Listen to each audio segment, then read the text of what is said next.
So Paul, tell me about this award, which, as I understand, is about military values and how they're applied in businesses like Push. Yeah.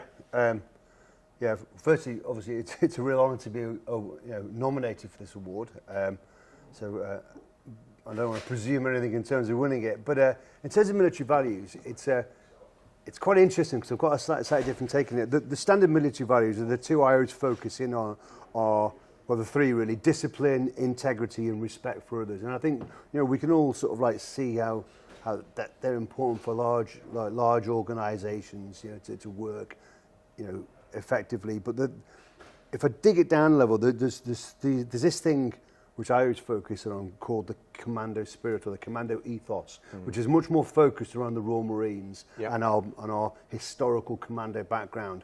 And the Commando Ethos is the first to understand, the first to adapt, the first to overcome.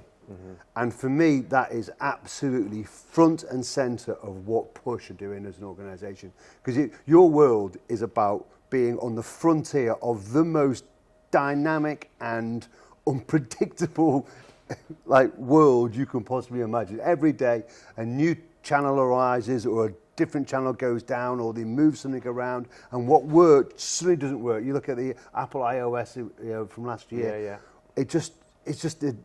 It's so difficult to predict, and so you need to prepare your teams and your organisations in a way which is 50% this is the plan, 50% just be ready for the plan and make it happen.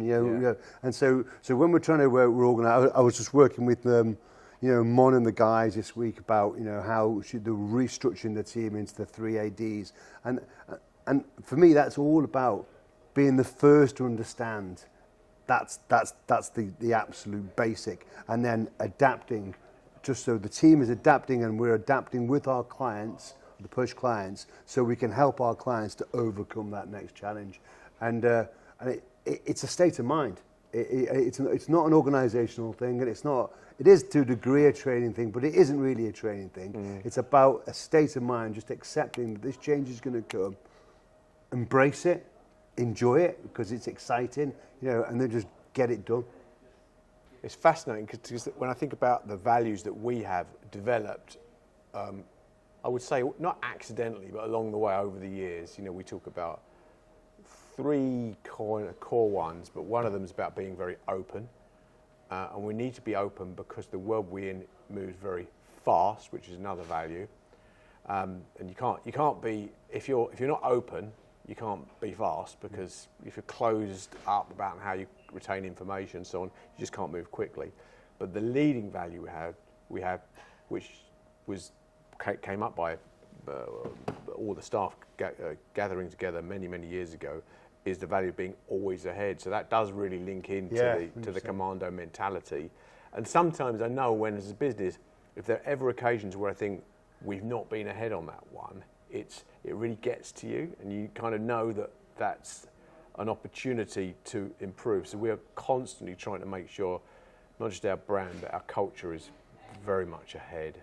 So it's really good to hear that and understand the commando mentality and how that works in business. And you've helped us loads to try and really see the connection there and get things moving even faster and making sure that we're working at the right pace and keeping at the forefront. Yeah, and I think the meeting we just had before, I think that to me, it made me smile. The first to adapt, the first to overcome, and the first to understand, because we discussed now the likely inevitability of a recession. Yeah. Okay, and then we're discussing with our clients how the evidence of history proves that those organisations that cut their advertising now are almost certainly going to perform worse than those that advertise more and then punch through it. And so, you and Ricky have made the choice that you're going to eat your own porridge, as you say. You're going to triple up your marketing and advertising budget, which I absolutely believe in and support, in order to just push as an organisation through this situation. And that to me is a classic example of being the first to understand the situation. Hasn't happened yet, but it's coming. Yeah.